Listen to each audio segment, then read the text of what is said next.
각 가정 안에도 삶의 규칙 혹은 원리가 있지 않나요? 부모가 세웠든 혹은 자녀 세들이 세웠든 가정 안에 암묵적인 원리가 있을 거예요. 가급적 그 원리대로 살아갈 때 그 가정이 평탄하지 않겠습니까? 가정뿐이겠습니까? 사회도 나라도 삶의 원리가 있습니다.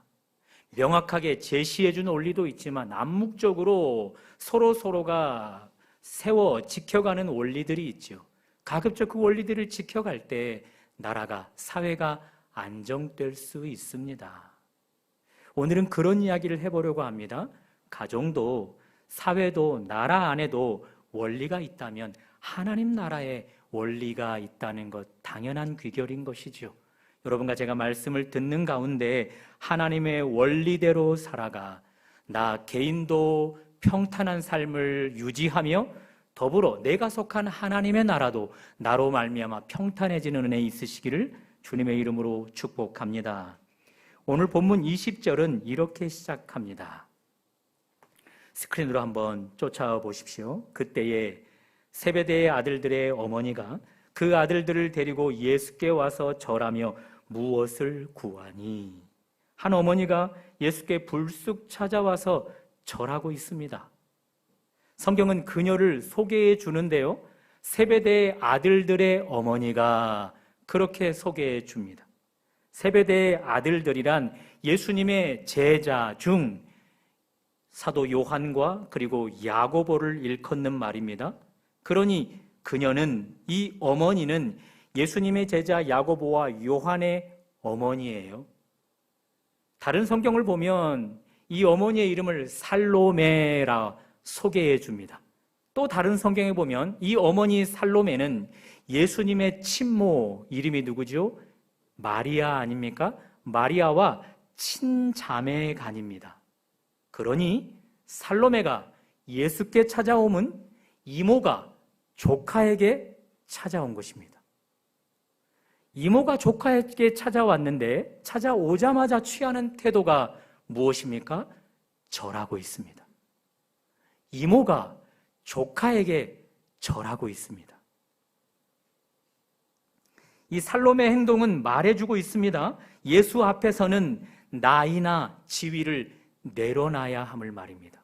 여러분과 저 이 시간 예수 앞에 서 있는데 나의 나이, 나의 지위 다 내려놓고 계십니까?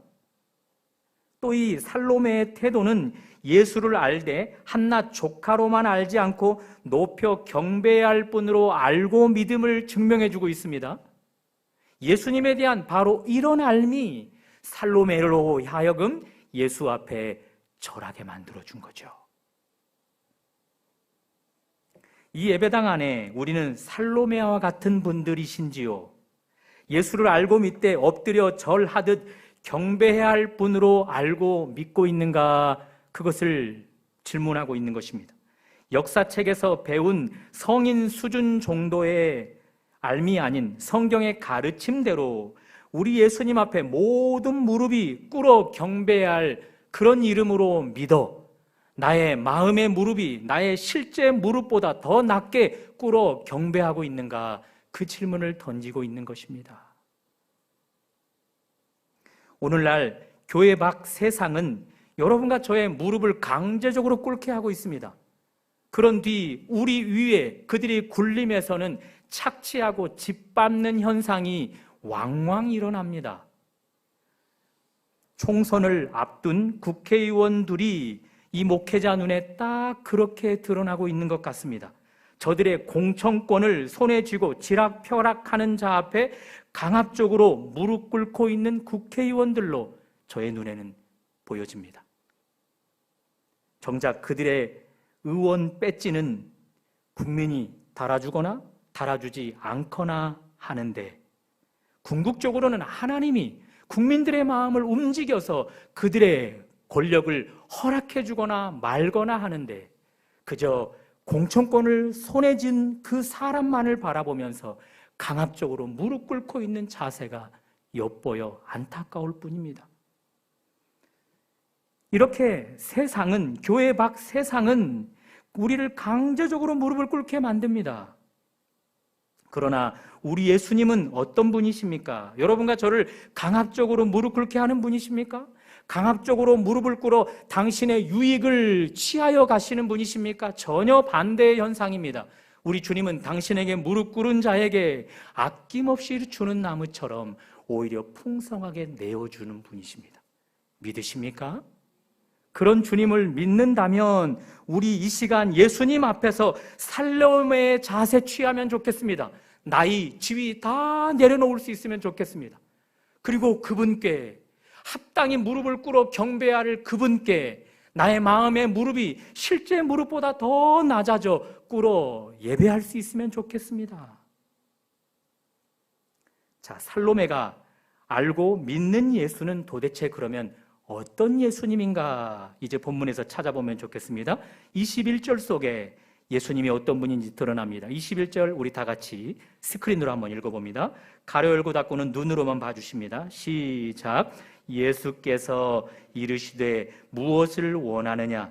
이르되 나의 이 두 아들을 주의 나라에서 하나는 주의 우편에 하나는 주의 좌편에 앉게 명하소서.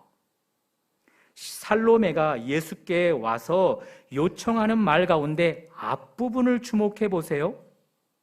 주의 나라에서, 이 단어가 말해주는 것이 있습니다. 살로메가 알고 믿는 예수님은 주의 나라를 이끌어 오시는 분임을 알게 해주죠. 여기 주의 나라는 우리가 아는 것처럼 하나님의 나라입니다. 하나님의 나라를 예수께서 이끌어 오시는 분으로 살로메는 알고 믿고 있습니다. 더불어 그녀가 알고 믿고 있는 예수는 하나님의 나라를 이끌어 올 뿐만 아니라 그 나라의 왕으로 왕권을 가지고 통치하시는 분이므로 알고 믿고 있다는 것이죠. 살로메의 이 암과 믿음이 그녀로 하여금 예수 앞에 절하게 만들었던 것입니다. 나아가 예수에 대한 암과 믿음이 왕권을 가진 예수께 두 아들을 청탁할 수 있었던 것이죠. 이 아들을 가장 높은 자리, 당신의 좌우편의 자리에 앉게 하여 주소서, 그렇게 기도로 요청으로 간청하였던 것입니다. 그 암과 믿음이 그렇게 하게 만들었다는 것입니다. 당연한 귀결 아니겠습니까? 우리에게 살로메와 같은 이 암과 믿음이 있을 때 우리는 예수 앞에 무릎 꿇을 수 있게 됩니다. 또 이 왕권을 가지신 예수를 알고 믿을 때 그 왕이신 예수께서 가져오는 하나님의 나라를 사모할 수 있게 됩니다. 그리고 그 나라의 왕이신, 그리고 왕권을 가지고 통치하시는 하나님 앞에 나 자신을 맡겨드릴 수 있는 것이죠. 지금보다 더 영향력을 크게 하소서 간청할 수 있게 되어지는 것입니다. 그 믿음이 있을 때 말입니다. 그리고 나의 자녀를, 그리고 나의 가정을, 그리고 내가 속한 교회를, 내 삶의 현장을 그 왕권을 가지신 하나님 앞에, 예수 앞에 맡겨드리고 소망 가운데서 그것을 이루어 달라고 기도로 요청할 수 있게 되어지는 것이죠. 그 예수를 알고 그 예수를 믿을 때 말입니다. 2023년도가 서서히 막을 내려가기 시작했습니다. 반작용으로 새해를 향한 기대와 소망이 커져가고 있는 시점입니다. 그렇지 않습니까? 새해가 다가오면 누구나 할 것 없이 기대와 소망을 갖게 되어집니다. 그러나 우리는 짧게 혹은 길게 인생을 살아왔기 때문에 경험을 통해 알고 있습니다. 내 편에서 그 어떤 소망과 기대를 갖는다 해도 내가 그 기대, 소망 쟁취해낼 수 없습니다. 오늘 우리가 무릎 꿇어 경배하는 왕권을 가지신 예수님이 우리의 기대와 바람대로 응답해 주실 때 그것은 우리의 것이 되어지는 것입니다. 내 가정, 내가 속한 교회, 그 어떤 기대와 바람을 갖는다 해도 내가 그것 이루어낼 수 없습니다. 왕권을 가지신 주님이 응답해 주실 때 그것 우리에게 손에 잡히는 것 되는 것입니다. 그런 의미에서 살로메처럼 이 예수 앞에 나의 지위, 나의 나이 다 내려놓을 수 있으면 좋겠습니다. 나의 소망과 바람까지도 다 내려놓을 수 있으면 좋겠습니다. 오직 그분께 나의 마음의 무릎을 나의 실제 무릎보다 낮게 꿇어 엎드려서 그분께 나의 모든 소망과 나의 바람을 기도로 요청해 드릴 수 있으면 좋겠습니다. 그때 우리 하나님, 우리의 남은 이 2023년도의 시간들 속에, 그리고 새롭게 기대와 소망 가운데 펼치는 2024년도 속에 왕으로 통치하여 주시는 은혜 허락해 주실 것입니다. 그런 은혜가 예수를 바로 알고 바로 믿는 여러분과 저에게 있으시기를 주님의 이름으로 축복합니다. 자, 살로메가 예수께 나와 엎드려 절했습니다. 그리고 청했습니다. 21절을 다시 한번 보십니다. 21절 상반절 스크린으로 한번 다시 읽어보실까요? 시작. 이르되 나의 이 두 아들을 주의 나라에서 하나는 주의 우편에 하나는 주의 좌편에 앉게 명하소서. 다시 한번 읽어보실까요? 저기 아랫부분 이르되부터 시작. 이르되 나의 이 두 아들을 주의 나라에서 하나는 주의 우편에 하나는 주의 좌편에 앉게 명하소서. 하나는 좌편에 하나는 우편에 앉게 해달라. 이 요청은 예수님의 제자가 12명 아니겠습니까? 그러니 12명 가운데 가장 으뜸의 자리에 놓아주세요. 그런 요청인 거죠. 저의 할머니가 손자 중에 막내인 저를 가장 많이 아끼셨습니다. 늦게 공부를 시작했고 신학교에 들어가는 시점도 남들에 비해 늦었었고 또 목회의 길에 접어듦도 상대적으로 매우 늦었었기에 저희 할머니 입장에서 기도하는 분이셔서 그랬겠죠. 고민이 참 많으셨었나 봅니다. 그런데 그 많은 고민이 저희 할머니로 하여금 더 기도의 자리로 나아가게 해주었습니다. 하나님, 제 막둥이 손자 하나님이 책임져 주세요. 그렇게 더 많은 시간 기도로 저의 이름을 불러가며 기도하게 만들어 주었죠. 또한 그 많은 고민이 만나는 사람들마다 요청케 만들었습니다. 특별히 제가 섬겼던 담임 목사님을 만날 때마다 우리 막둥이, 우리 똥강아지 잘 좀 부탁합니다. 그렇게 요청하게 만들었습니다.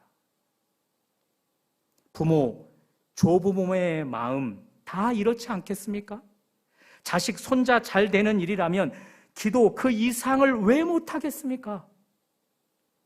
또 자식, 손자를 이끌어줄 사람이 있다면 살로메처럼 엎드리는 일 왜 못하겠습니까? 그거보다 훨씬 더 어려운 것들을 주문한다 해도 할 의향이 있는데 말입니다. 다만 오늘 성경의 살로메의 요청은 뭔가 문제가 있음을 보여줍니다. 그래서 살로메의 요청을 들은 예수님이 어떻게 반응하는지를 보면 알 수 있는데요. 자, 25절을 쉬운 번역본으로 읽어보면 좋겠습니다. 스크린으로 한번 보여주세요. 시작. 너희도 알다시피. 소리가 안 나니까 제가 자꾸 쳐다보게 되는 거예요. 다 같이 읽어봐요. 시작. 너희도 알다시피 세상에서는 통치자들이 백성을 강제로 지배하고 높은 사람들이 권력으로 내리누른다. 세상의 통치자들은 백성을 강제로 지배한다. 그리고 높은 사람들일수록 권력으로 내리누린다라고 이야기해주고 있습니다. 세상 나라는 이런 현상으로 펼쳐지고 있다는 것이죠. 자, 예수님이 살로메의 요청을 들으신 뒤 이 말씀으로 그녀에게 대답해주는 이유가 무엇이겠습니까? 지금 살로메의 요청은 주님 나라를 기다리고 있는데, 하나님 나라를 기다리고 있는데 하나님 나라의 원리가 아닌 세상 나라의 기준으로 당신의 두 아들을 세워달라는 것입니다. 우리가 사는 세상이 딱 25절 같지 않습니까? 그래서 너도 나도 다 높은 자리에 오르려 합니다. 내가 먼저 오르지 않고 상대방이 먼저 오르게 되면 상대방에게 나는 짓밟히게 되어 있으니, 그러니 짓밟히지 않으려면 내가 먼저 상대방을 억누르더라도 올라가야 하는 것이지요. 세상 나라는 이런 이유 때문에 높아짐을 저마다 다 추구하고 있는데 지금 살로메가 두 아들을 그런 방식으로 높여달라는 것입니다. 또 살로메가 두 아들에 대해 요청할 때 나머지 10명의 제자들의 태도도 기록을 해줍니다. 제자들의 반응을 한번 보십시오. 24절, 이번엔 눈으로 한번 따라와 보십시오. 10 제자가 듣고 그 두 형제에 대하여 분이 여기거늘 이를 갈기 시작한다고요. 혈기를 내기 시작한다라는 거예요. 제자들의 속마음을 이 단어에서 엿볼 수 있지 않습니까? 저 두 친구 하다 못해 모친 찬스까지 쓰고 있구나. 이모까지 대동해서는 예수께 청탁을 하고 있구나. 큰일이구나. 이제 저 이모의 강압에 우리 예수가 저 어머니의 청을 들어줘 버리면 나 꼼짝없이 저 두 제자에게 저 두 제자의 아래서 복종할 수밖에 없겠구나. 그저 원망스러울 뿐이로다. 예수께 청탁해줄 빽이 없음이, 줄이 없음이, 그러면서 지금 그들을 분이 여기고 있는 것이죠. 그러니 살로메뿐만이 아닙니다. 이미 12명의 제자들은 살로메와 같이 똑같이 세상 기준으로 갖고 있습니다. 어떻게 해서든지 높아져야만 내가 짓밟히지 않고 다스리고 억누르는 자의 삶을 살아갈 수 있다고 생각하는 것이지요. 그러니 수단과 방법을 가리지 않고 무조건 올라서야 하는 것이에요.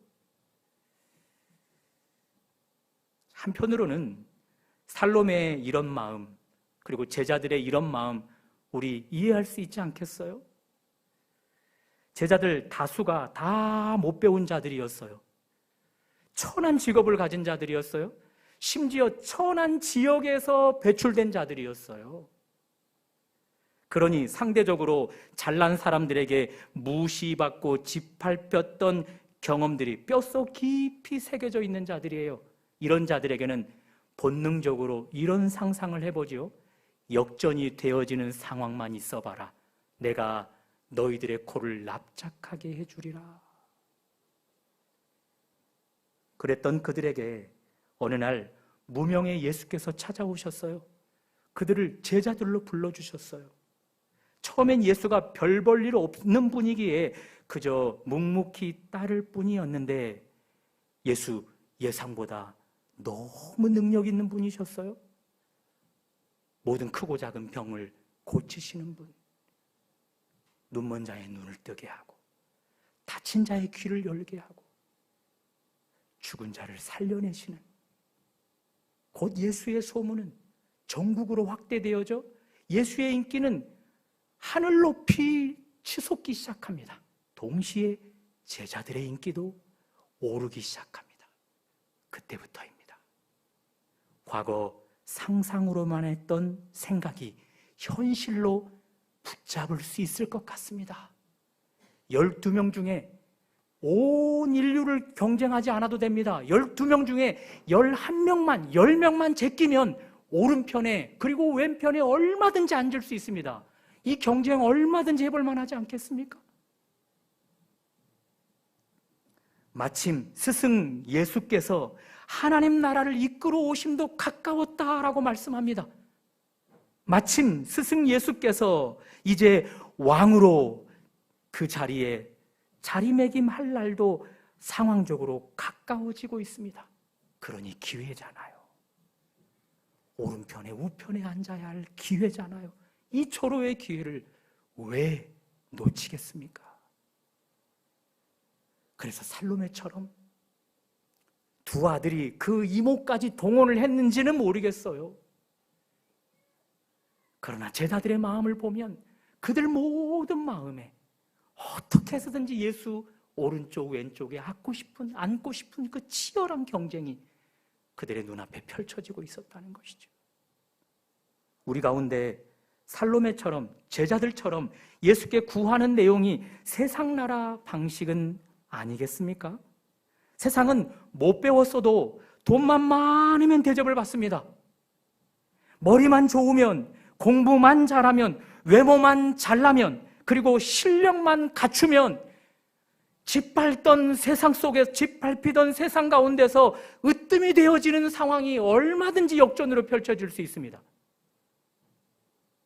문제는 그런 세상 가운데 살아가고 있는 여러분과 저에게 그럴 기회가 주어지지 않고 있었다는 것이죠. 제자들처럼.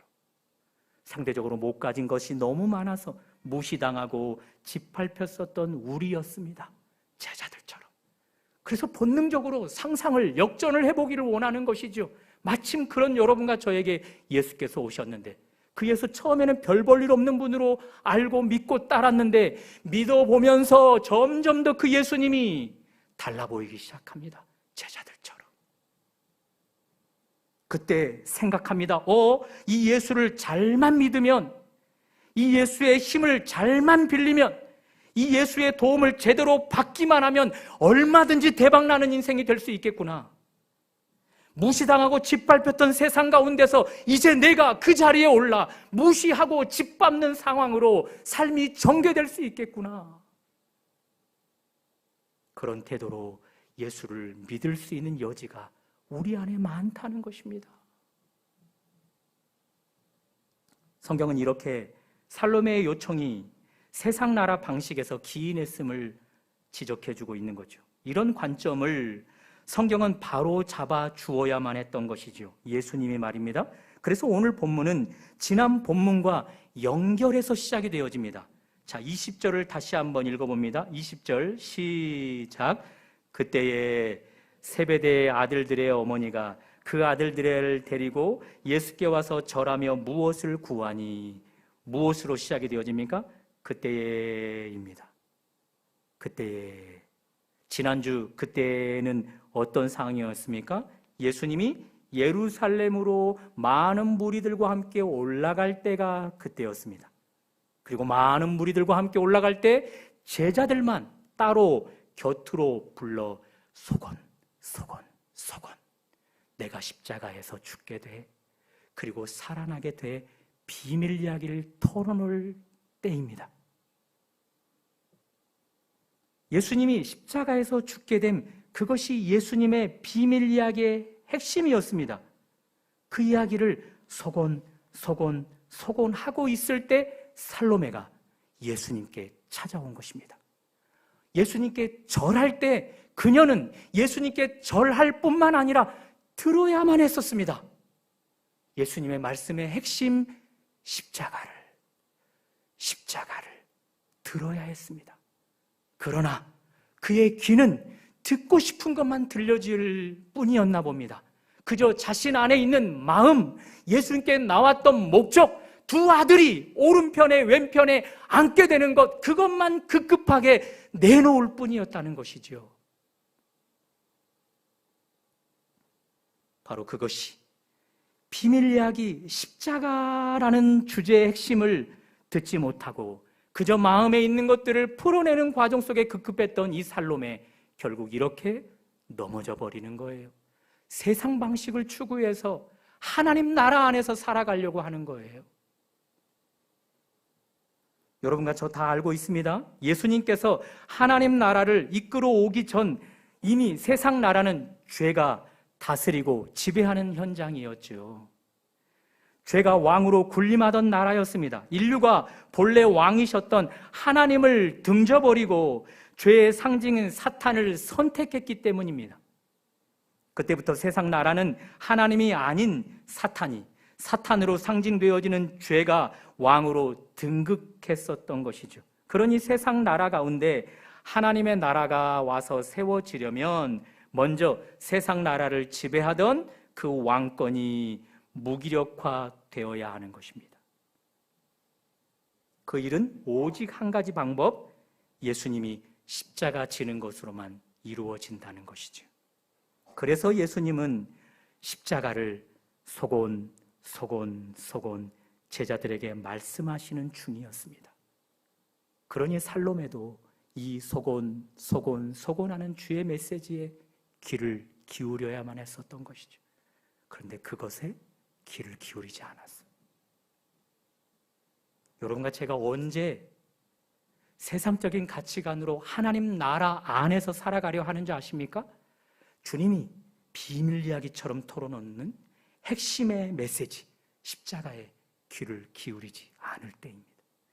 교회에 오지만 예수 앞에 엎드려 꿇어 절하기까지 하지만 거기까지는 잘하는데 예수님의 핵심 메시지 십자가, 그것을 놓쳐버리는 자들이 결국 예수님을 열심히 믿으면 믿을수록 세상 방식으로 예수님을 믿고 따르게 되어진다는 것이죠.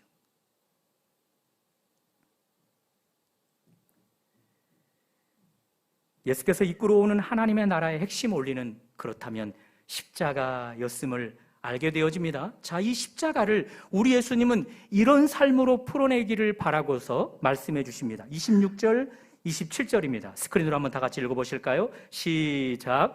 너희 중에는 그렇지 않아야 하나니 너희 중에 누구든지 크고자 하는 자는 너희를 섬기는 자가 되고 너희 중에 누구든지 으뜸이 되고자 하는 자는 너희의 종이 되어야 하리라. 세상 나라의 원리 우리가 조금 전에 살펴봤지 않습니까? 이들은 높아지려는 이유가 억누르기 위해, 짓누르기 위해서 높아지려 했습니다. 그런데 오늘 십자가의 원리는, 하나님의 나라의 삶의 원리는 높아지려는 이유가 섬기려 하려 하기 때문입니다.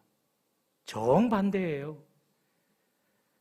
짓밟기 위해서 높아지려 하는 세상 나라 원리, 섬기기 위해서 높아지려는 하나님 나라 원리, 정반대란 말입니다. 그리고 또 이 5절에서 보듯 하나님의 나라는 타인을 섬김이 깊어지고 넓어질수록 그 높아짐 역시도 높이와 넓이가 커짐을 말해주고 있다는 것이죠.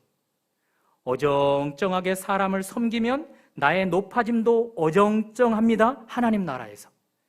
반면 사람을 섬김이 커지고 깊어지고 확대되어지면 나의 높아짐은 하나님 나라에서 으뜸의 자리까지 올라가게 되어지는 것입니다. 그러니 이것이 정확하게 비례하는 것이지요.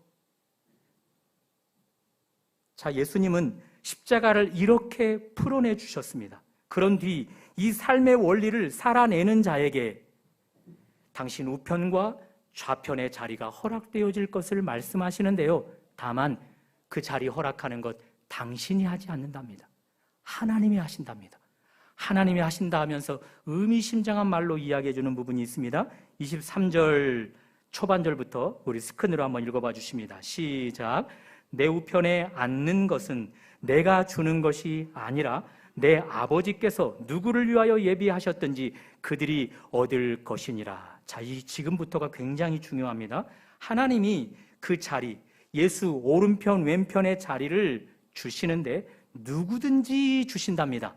활짝 열어놓으셨습니다. 다만 제한적입니다.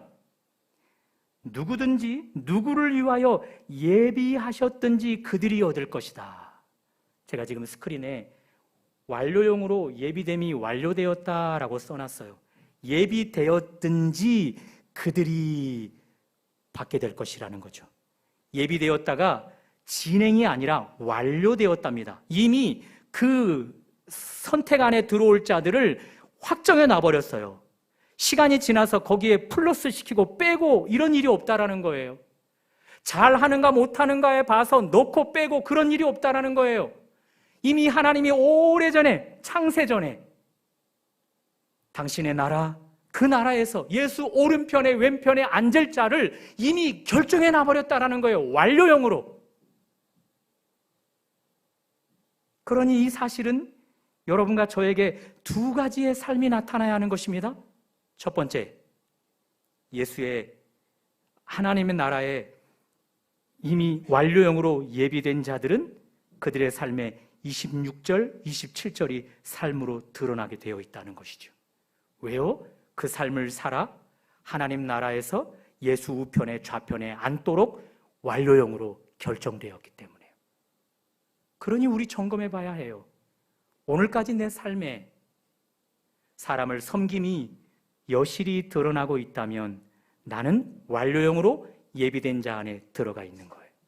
그런데 내 삶에 여실히 사람을 섬김이 드러나지 않고 있다면 나는 그 완료형 된 예비되심 안에 들어가지 못한 자라고 할 수 있는 것입니다. 그것이 첫 번째. 두 번째는 그런 자에게는 반드시 하나님 나라에서 예수 우편에 좌편에 앉혀질 것이 틀림없이 이루어질 거라는 사실입니다. 자, 예수님도 하나님이 완료형으로 예비한 자에 들었다면 그분의 삶에서 무엇이 드러나야 됩니까? 섬김이 드러나야 됩니다. 그리고 그 섬김이 드러난 결과 예수님이 으뜸의 자리로 하나님 가장 오른편에 앉혀주시는 일들이 있어야만 하겠죠. 자, 그래서 20장 28절을 오늘 또 한 번 우리에게 기록해 주고 있는 것입니다. 예수님의 섬김입니다. 한번 읽어봅니다. 시작. 인자가 온 것은 섬김을 받으려 함이 아니라 도리어 섬기려 하고 자기 목숨을 많은 사람의 대속물로 주려 함이니라. 주님이 이 땅에 오셔서 섬기러 오셨답니다. 왜 섬겨야만 하는 것이죠? 그리고 왜 주님은 섬기셨지요? 당신이 하나님의 예비됨 안에 속해 있기 때문입니다. 그 결과 빌립보서 2장에 있는 말씀처럼 우리 하나님은 그 예수가 당신의 예비됨 안에 완료형으로 놓여 있는 자이기 때문에 모든 무릎이 꿇어 경배할 가장 으뜸의 이름으로 예수님을 세워주는 것입니다. 그러니 하나님은 당신의 말씀대로 일하시는 분이십니다. 이해하시고 들어주시면 고맙겠습니다. 가능하면 매주 약식으로나마 교회 화장실을 청소하고 있습니다. 지저분해진 곳은 물 청소를 합니다. 또 교인들이 다 간 뒤에 이 방 저 방을 돌면서 청소를 하거나 정리를 합니다. 내 집처럼 깨끗하게는 못해도 최대한 깔끔하게 해놓으려고 하고 있습니다. 누가 시켜서 제가 그 일을 하는 걸까요? 목회자는 마땅히 그런 일들을 해야만 하기 때문에 하는 걸까요? 아닌 것 같습니다. 그저 섬김을 실천해 보려는 것이지요. 삶에서 작게나 크게나 이런 섬김이 십자가의 원리인데 이것이 나타나지 않으면 저는 완료형으로 예비된 자 가운데 안 놓여 있음이 드러나기 때문입니다. 작게나 크게나 그 섬김이 제 삶 가운데서 드러나야만 완료형으로 예비된 자 안에 놓여 있다라고 확신할 수 있기 때문입니다. 다만 여러분, 제가 이런 것들을 행한다고 해서 여러분이 저를 판단할 때 하나님이 완료형으로 예비한 자라라고 평가 내리지 마십시오. 왜냐하면 지금 이 한순간의 모습으로 끝날 것이 아니라 궁극적으로 저의 삶 가운데 계속해서 여러 영역 가운데 섬김이 드러나야만, 그 섬김이 드러나야만 저는 참으로 완료형으로 하나님 나라에 예비된 자 맞기 때문에 그렇습니다. 그러니 지금 판단을 유보하셔서 미래의 판단을 해주시면 좋겠습니다. 이제 여러분의 삶을 점검해 보십시오. 십자가가 여러분의 삶의 원리이십니까? 26절, 27절이 삶에서 나타나고 있습니까? 그렇다면 가능성이 있습니다. 제가 가능성이 있다라고 말씀을 드리는 이유가 있습니다. 아직 완료형으로 여러분의 삶이 끝나지 않았기 때문입니다. 그러니 삶이 현재 드러나고 있다? 내가 완료형으로 예비된 자의 안에 놓여 있었구나 확신할 수 있는 것이죠. 다만 저의 판단을 유보하셨던 것처럼 여러분 스스로의 판단도 유보해 주십시오. 아직 계속해서 남은 생애 가운데 십자가의 원리가 사람을 섬기는 것으로 드러나야만 하기 때문에 말입니다. 그럼에도 불구하고 여러분과 저가 매일매일 하루하루의 삶에 십자가의 원리를 붙들어 누군가를 섬기는 일에 애를 쓴다면 그 일을 하루도 거르지 않고 계속해서 고민하며 힘을 쓴다면 우리 확신을 가질 수 있습니다. 그 하루하루는 하나님 나라에 이미 완료형으로 예비된 자의 자리에 서 있기 때문에 그렇습니다. 그리고 이미 예수께서는 하나님의 나라를 이 땅에 가지고 오셨습니다. 그리고 이미 하나님 나라는 이 현 세계 가운데 이미 펼쳐지고 있습니다. 그리고 하나님은 당신의 약속대로 그 섬기는 자들을 예수 우편에 오른편에 앉혀주고 계십니다. 여러분과 제가 그 자리에서 하나님의 왕권에 힘입어서 우리 더 왕처럼 하나님의 나라를 세워가면 좋겠습니다.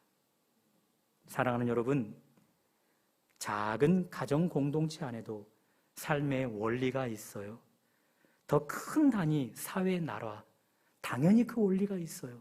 그 원리를 살아낼 때 나라는 안정적이고 사회와 가정은 건강한 모습을 유지할 수 있게 되어줘요.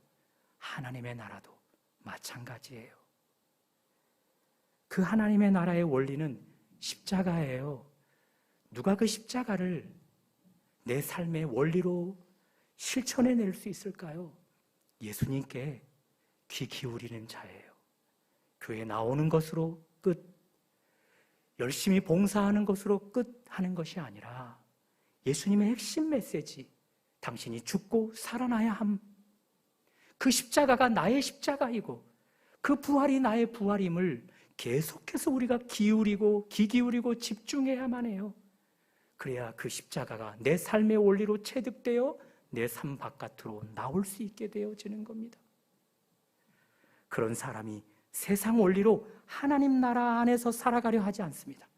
그런 사람이 하나님 나라 원리로 세상을 살아가게 되어집니다.